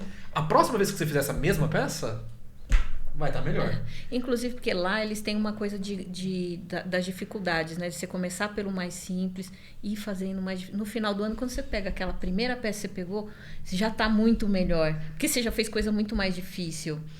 Para você fazer um concerto, então assim, você vai fazer... o professor imagina, ele tem uma ideia para você. Uhum. Você vai chegar... Tantos anos, você vai chegar aqui tocando Glaucio 9. Então, você tem que passar por esse concerto, esse aqui. Tudo bem, faça tal escala, tal estudo, uns 2 tipos de estudo, uma escala dificílima, não sei o que, você replica aquilo bem. Tá bom, agora pega o Tchaikovsky e traz o primeiro movimento. Você fala, você está começando daqui para tocar um negócio não vou aqui. tocar, eu não vou conseguir. Ela só faz. Aí você fala, olha, até que tá saindo. Se apresenta meio ruinzinho, capenga, mas você consegue fazer. Por quê? Porque você já passou por esse conhecimento que você tinha que ter. Conhecer o primeiro layer da música. Exatamente. Que é nota e arco. Técnica, né? De técnica para fazer aquele concerto. Nossa, gente, o meu sonho de vida hoje em dia é conseguir chegar nesse nível como professora. De ver esse processo inteiro. De ter esse processo na cabeça, sabe? Para isso, a gente tem que ter muito conhecimento de estudo mesmo, de escala, de tudo. Para você conseguir ajudar o aluno desse jeito. Ontem, numa mesa de bar... Posso estar falando isso aqui? Ontem, numa mesa de bar, a gente estava conversando... Tava uma galera lá do violino e das cordas friccionadas, na verdade. Dá contexto, a gente foi assistir, não é? Nossa, tava no bar bebendo. Eu tava bebendo uma bela de uma Coca-Cola, porque eu não bebo. Tá. Já começa Sim, assim, já né? começa A assim. gente foi assistir um concerto na Unesp, prestigiar alguns colegas, a gente estava indo embora e o pessoal queria comer alguma coisa, e aí alguns deles brincam com uma tradição de que quando se sola algo, precisa tomar uma cerveja pra carimbar. E aí eles foram tomar uma cerveja e convidaram a gente pra estar. E a gente foi junto pra poder conversar. A gente se convidou, na verdade, ninguém convidou a gente. O Iberê já tinha chamado lá dentro. Sim, não, tô brincando. E aí o Iberê, que é um violista maravilhoso, um dos jurados do... Toca em Santo André com você. Nossa, Iberê é ótimo. Ele tava lá, e aí, em um momento, em um determinado contexto, que o contexto eu não posso falar aqui exatamente qual foi, mas ele tava pegando e falando assim, que às vezes, quando a gente vai tocar uma música, vai ler um texto musical, é como se a gente estivesse numa camada, por exemplo, vamos supor que eu vou ler o texto, eu amo tocar violino. Olha só, teve intenção, teve frase, teve... Eu amo tocar violino. Só que, numa primeira vez que eu vou ler essa peça musical, eu vou ler assim... E... U... A... M... O... T... O... C... A... R... V... I... O... L... I... N... O. Você conseguiu expressar o mesmo conteúdo, mas não o que aquilo queria dizer ainda. Então isso é a primeira vez que nós estamos tocando uma peça nova. É assim que a gente toca. E aí, conforme você vai ficando à vontade, não só com a música, na verdade é mais à vontade com o instrumento. Sim. Você vai... E com a música também. Você vai... Ok. Eu amo tocar violino. Aí vai passar por essa frase. Vai passar por essa fase, né? Aí, eu amo tocar violino. É aquela pessoa que toca o Mozart assim. Não faz a menor ideia do que eu tô fazendo. Aí até o momento que você aprende a falar. Eu amo tocar violino. Mas é um processo. Né? Pois é. Meio dolorido. Mas aqui no Brasil você tem que falar. Eu amo tocar violino. Desde a primeira vez que você vai tocar um negócio. Tá. É isso que eu sinto. Entendi. Pelo menos. Entendi. Tipo, não. Se você vai tocar o Mozart 3 pela primeira vez, tem que ser igual a gravação do fulano que já tocou isso por 500 vezes. Tá, entendi. Pode ser que seja assim mesmo. É o que eu sinto, assim. Quando eu converso com alguém, algumas pessoas falam, eu sinto algo assim também. Você não pode tocar de qualquer jeito, claro que não, mas você não pode tocar num nível inferior do que eu acho que tem que ser. Bom, mas aí o processo fica impossível, né? Aí você vai ficar 1 ano e meio, 2 anos no mesmo movimento de concerto. Exato. Que não é raro. Não é raro. Não é raro. Aconteceu isso comigo. Eu sei do que você tá falando. É verdade. Ao passo que se você tem toda a técnica já, tal, isso aí é muito... Você produziu, resolve. Exatamente. Um semestre, um concerto. Próximo semestre, outro concerto. Inteiro, de preferência. Inteiro, É porque eles possibilitam isso, esse conhecimento assim, que eles têm para essa didática, né? É dureza. É na base da porrada. É, porque assim, você tem que fazer, você vai fazer e vai fazer bem. Ou você vai embora, né? Mas dá certo. Pra quem sobrevive. Pra quem sobrevive. Mas não é fácil não, gente. Não é fácil. Não é fácil. E aí, quando você voltou e começou a se inserir nos cachês e tocar, quando que você começou a respirar, começou a tocar nos lugares que você queria tocar, fazer os musicais? Como foi esse processo? Nossa, não sei te responder. Porque demorou muito. E eu não sofro muito, sabe, com as coisas. Se eu tô tocando, eu tô feliz, tá tudo certo. E eu vou fazendo e de repente apareceu pra eu subir um musical. Eu não sei como é que foi. Realmente. Caramba, as pessoas foram te vendo e foram te chamando. Os testes foram abrindo, você foi fazendo. Teve um monte que eu não passei, tá tudo certo, entendeu? Faz parte. Até porque você não precisa passar em todos. Você precisa passar, dependendo do teste, você precisa passar em um. Pois é. Um monte, né? Todo mundo, nossa. Mas, assim, eu tô feliz do jeito que eu tô, assim, com o que eu tenho. Mas eu não sei como é que foi o processo de lá pra cá, assim. Porque fui vivendo um dia de cada vez. Na Sinfônica de Santos e Sinfônica de Santo André. Isso. Santos, se eu não me engano, é uma das, ou a orquestra mais antiga do país, né? Sinfônica. Não sei. Nossa, não sei. Não sei se é a mais, mas eu... Fora do eixo, fora de São Paulo, você diz fora do... Porque o Santos tem 30 anos, acho. A orquestra? 30. Não é. Então acho que não é a mais antiga do país. Mas enfim, desculpe, eu falei besteira. Procure no Google, nunca confie no que vocês veem na internet. Como foi o seu processo de entrar em Santos? Então, eu tava tocando na USP, fazendo um projeto lá chamado Projeto Academia. Acho que era esse o nome. E aí surgiu um concurso para ser seletista lá em Santos. O que é seletista? Então, você é CLT, né? Carteira assinada e tal. E aí eu achei que era uma oportunidade de me profissionalizar. Porque até então eu não estava, né? Tava tocando na UCAM, tava tocando na USP, tava fazendo cachê aqui e ali, né? E a Popova na minha orelha que eu não podia tocar tanto, que eu tinha que estudar, que essa era a hora de estudar, que era hora de construir conhecimento, essas coisas, né? Enfim, mas aqui é lerê, tem que andar conforme a música. E aí apareceu esse teste, era com coisas que eu tinha na mão, né? Um concerto romântico, né, tal. E aí eu fui fazer, deu certo. Maravilhoso. Foi simples. E faz quanto tempo que tá em Santos já? 16 anos. Nossa, de muito Caraca. tempo, E agora é fácil conciliar, só uma pergunta, é fácil conciliar as duas orquestras com os musicais? Não. Porque as duas orquestras, as orquestras têm ensaios regulares. São duas orquestras profissionais. E a gente sabe que a rotina de ensaio de musicais, dependendo do musical, ele tem ensaio de tarde, de noite, de manhã, de tarde. Cada Exatamente, musical tem uma frequência, né? Às vezes eu tenho que me ausentar um mês. Aí eu peço um mês não remunerado. Então eu não recebo aquele mês. Né? Às vezes acontece isso. Para fazer os ensaios. Aí as apresentações não, aí eu já não falto mais.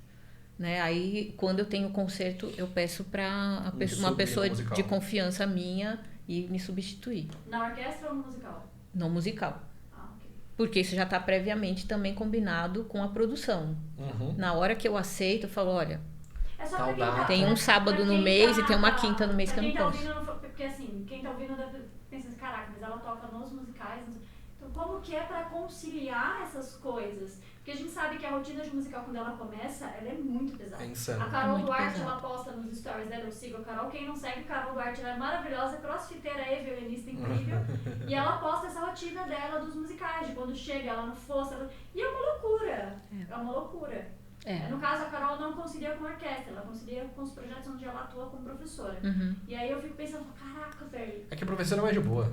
Pra conciliar. Não é isso, é porque o horário de ensaio é diferente, porque o horário de aula normalmente mas ela dá aula em projeto. X, né? Projeto não é fácil conciliar, porque você não pode faltar. Porque se é alunos ou escola particular, não, você pode. Você tem um controle. Né? Você tem um controle. Se você tem alunos particulares, no caso dela, ela trabalha para grandes projetos. Eu não vou citar os nomes, mas ela trabalha para projetos grandes, né? Então, e aí eu falo que é mais fácil, entre aspas, porque o horário de aula é até às 17. Então, assim, agora a orquestra não. As orquestras, o horário do ensaio é o horário que você precisa estar no musical. Então, não tem essa... Como é essa loucura, essa logística? Nossa, gente, é só correria. Santo André! Exatamente. Então, assim, de quinta-feira eu saio de Santos rezando pra tá tudo bem na serra, pra eu conseguir chegar em São Paulo 1h30 da tarde para eu ir para a sessão de musical às 3. É isso, é loucura. Caramba. Né? Sexta-feira que tem Santo André, eu vou rezando para dar tudo certo no trem para eu chegar na sessão de musical às 7. É isso. É só reza. Se chover, Santo André você já não volta, porque a estação tem lugares da linha de trem que ela só larga. Pedindo para nada disso acontecer. Amém. Entendeu? Eu vou tensa, assim, é o musical inteiro nessa agonia. Eu fico agoniada o musical inteiro. Não pelo musical, na hora de chegar, entendeu? Você não pode atrasar. Sim. Não dá pra atrasar. Até porque é um violino só, gente. É um violino só, não tem como, não dá pra atrasar. Você já usou pedal de dobra com violino? Não. Porque pra quem tá ouvindo, não sei se quem tá ouvindo sabe, mas em alguns musicais existem os pedais de dobra que a Broadway manda, né? Nunca precisei fazer isso. Que legal, deve ser legal. Amigos que já usaram pedal de dobra pra sopros, principalmente. Tá. E aí toca o instrumento da pessoa e aí soa um naipe. Olha! Porque o pedal já faz as dobras. Tá, e ele aqueceu no pedal. Cara, eu achei, por isso eu queria tanto ver o violino. Nossa, não. Esse violinista que usa só os outros instrumentos e fala, nossa, eu nunca nem sabia que tinha isso. Acho que nenhuma produção que eu fiz teve. Maravilhoso. Maravilhoso. Teve isso daí. Deve ser muito louco pra violino. Imagina você tocar isso all night. Muito legal. Talvez ela não use porque a produção já sabe que quando ela toca sozinha solo naipe.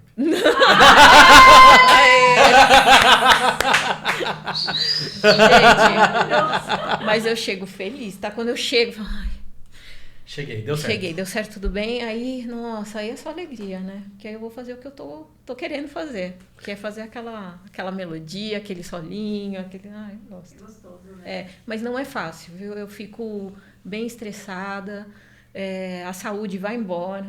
É que existe uma lenda urbana de que quando você trabalha com o que você ama, você não trabalha, sabe assim? Não. E trabalha? Vai trabalhar com o que você ama e não trabalha. Não, cara, você vai trabalhar. Ah, é? Você vai se estressar, você vai cansar. A diferença é que, ao contrário, você gosta do que você faz, você escolheu. É, É igual o cara que escolhe trabalhar no escritório e fica, porque tá horrível. Cara, troca de emprego. O meu Você tem que desespero é só entender, esse. Você vai entender. Você tem que... Meu tem desespero é esse, é Real. chegar nos lugares, sabe? É sair de um lugar e chegar no outro no horário. Isso daí, quando eu aceito, eu falo, aceito fazer essa produção. Imediatamente me vem um peso e vem uma angústia. Mas aí se atrasar, você vai falar. Albert Einstein já dizia Claro. que o tempo é relativo. Isso, Agora, nossa, ainda é são 2 horas em Nova York. tão difícil acontecer, porque eu vou tão pilhada, mas isso me faz mal, entendeu? Caramba. Isso, ao longo desses anos, tem me feito cada dia um pouco pior, né? Pra minha Caramba. saúde não tá fácil essa correria, mas é a que É a vida normal de um músico É isso. que atua dessa forma. Eu consigo ter um equilíbrio um pouco maior nisso, porque não são todas as semanas que eu estou em orquestra. Tá. E eu acho maravilhoso quando eu tô. Uhum. E quando começa essa correria, eu falo, ai, que saudade de ficar louca com o horário. Olha que coisa. De Uber, Doença né? isso, gente. Nossa, Meu Deus. Isso já não acontece mais comigo. Na hora que eu falo sim, eu tô em casa sentada no sofá, eu já falo, meu Deus, Como que eu vou fazer será pra que chegar eu no vou? horário? Será que vai dar tempo? Deixa eu ver. Já vou pro Google, já vou pro Maps, já vou fazendo. é que como eu fico aqui no estúdio, tenho as outras coisas profissionais, eu consigo ter um equilíbrio um pouco maior, né? Então, assim, Não tem que sair tanto daqui também. Exato, é isso que eu tô falando. É. E aí quando eu estou na semana de orquestra, que eu tenho que ir pra orquestra, tenho porque, né, tenho... Aí vira uma coisa diferente, é legal. E aí é legal. massa, porque eu fico, ai, que tal? Eu tô falando aqui felizão, mas não é assim. Eu tenho um problema sério de ir para o ensaio. Eu amo estar no ensaio, mas eu queria ter um teletransporte. Assim. Ah, tá. Eu também. Toda vez que eu tenho que pegar a raposa, eu falo, nossa, eu tenho que ir pro ensaio. Nossa, gente, não é fácil. Você vai se deparando com as dificuldades, às vezes, que tem. O trem que quebra, a raposa que tá parada.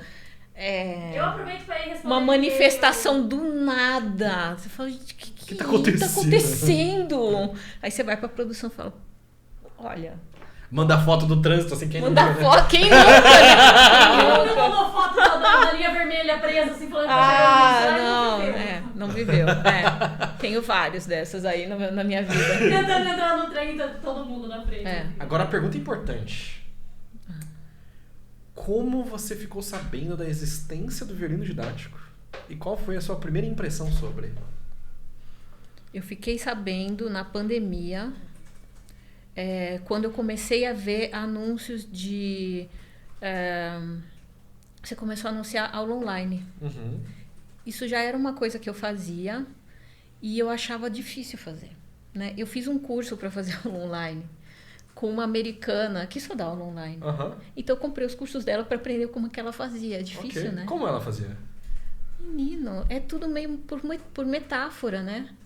E ela usava muitas metáforas. Porque eu achei que o americano seria uma boa saída para mim, que não sabia fazer nada online, porque eles não tocam nos alunos, né? Geralmente, não mesmo sei, presencialmente. é mito? Não é Não, mito? é verdade. Então, foi bom. Se uma pessoa faz isso presencialmente, ela pode fazer isso online e aí eu vou aprender como. Então, ela usa muitas metáforas e muitos passo a passo. Então, para ensinar a pegar um arco, é muito mais penoso, muito, assim, árduo, né? O processo estruturado para você conseguir fazer com que o aluno entenda como é. Mostrar de vários ângulos, ver como que ela usava as câmeras, né? Porque às vezes ela usava de frente, às vezes ela usava pro lado, às vezes ela vinha perto da câmera e mostrava uma coisa, às vezes ela pegava, sabe? Então eu achei muito bacana isso. Então comprei umas aulas dela do City.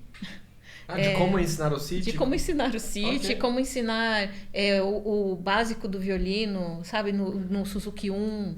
Né? Eu já tinha feito os cursos, né? Aqui em São Paulo, no Peru. Porque não tinha aqui em São Paulo. Que viajar. Ainda hoje, se você quer fazer depois do livro 2, 3, tem que viajar. Acho que sim, né? Ou fazer online, agora tem online. Tem online, mas tem muito professor que vem agora, né? Pra São Paulo. O Ludwig é um, né? Que vira e mexe, tá aqui. O Edward Craitman. Exato. Então, dá pra você fazer. Mas na época que eu fiz, acho que só tinha no Peru os cursos ou fora, né?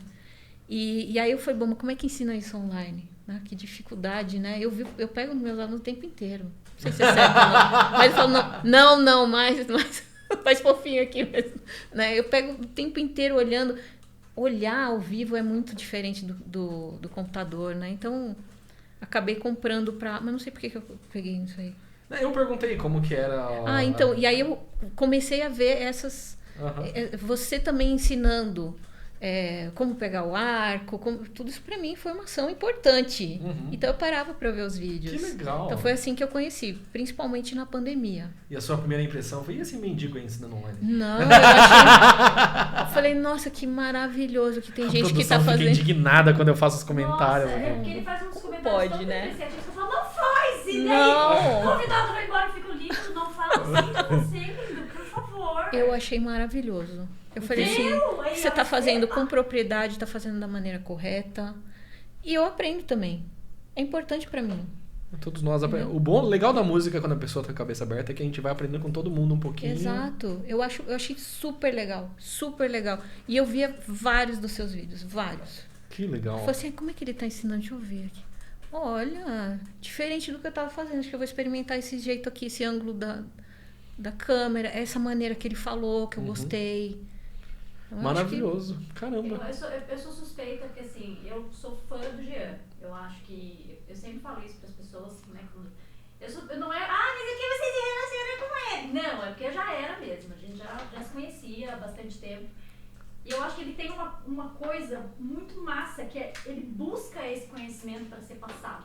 Sim. O Jean, mas ele já sabe... Não, ele tá sempre procurando se aperfeiçoar. E isso é o mais legal. Ele não é aquela pessoa que ele começou a dar aula e ele acha que o que ele sabe é o suficiente. Não, ele vai atrás de curso. Esse ano ele já fez 2 cursos de livros do Suzuki, da associação. Fez, né? Ele tá sempre até investimento, né, gente? Até abril de sempre 2025 terei todos os livros do Suzuki. Então, assim, e aí, você já dá pra ser... Não quero ser teacher trainer. Não oficial, quer? pelo menos não. Não. Prefiro ser paralelo. Paralelo? Ele tá falando Por paralelo porque nós temos uma comunidade de professores, né? Onde a gente passa algumas coisas, não só para quem ensina online, mas para quem ensina coletivo, para quem dá aula individual. E aí onde a gente consegue trocar essa figurinha com os professores. Porque, por exemplo, às vezes o jeito que eu falei uma coisa, pro meu aluno não tá funcionando, mas o jeito que você, Paula, falou numa reunião pra gente... Pode dar um destaque. É isso, por isso que eu tô falando dos seus vídeos, sabe? Porque o jeito que ela ensinava lá... É um ângulo, aí você vê outro você ângulo. Vê outro. E tudo isso é importante. Não, para ensinar ao vivo também. Eu acho que a gente aprende muito com o trabalho dos colegas. Eu sou a favor da gente conhecer todos. E como as pessoas te acham nas redes sociais? Eu só tenho Instagram. Qual que é o seu Instagram? paula.sousalima.9. Olha a dificuldade. Ok. paula.sousalima.9. Souza Lima é porque você é da família Souza Lima? Não, imagina. Música, não, sorte. Muita sorte. E também não é da família Lima? Também não. Quer dizer, é da família Lima, mas não dessa família Lima. Ela tem um nome super peculiar, né? Que é um nome...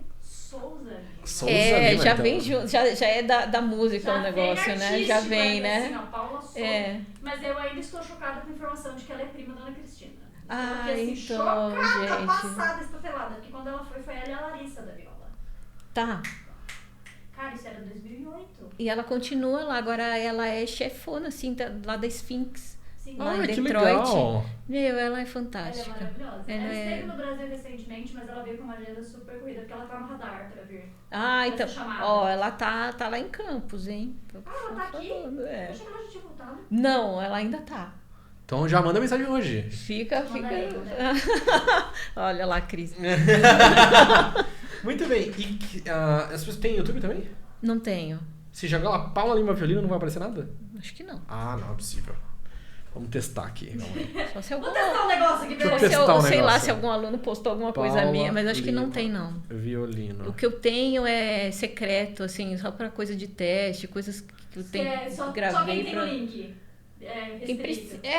tá restrito, é. Então, assim, você tem algum vídeo, você tocando e tal, e é pra teste ou pra alguma Rapaz, coisa? realmente não achei. Fácil, pelo menos, eu não achei. Não tem. Poxa, que destreza.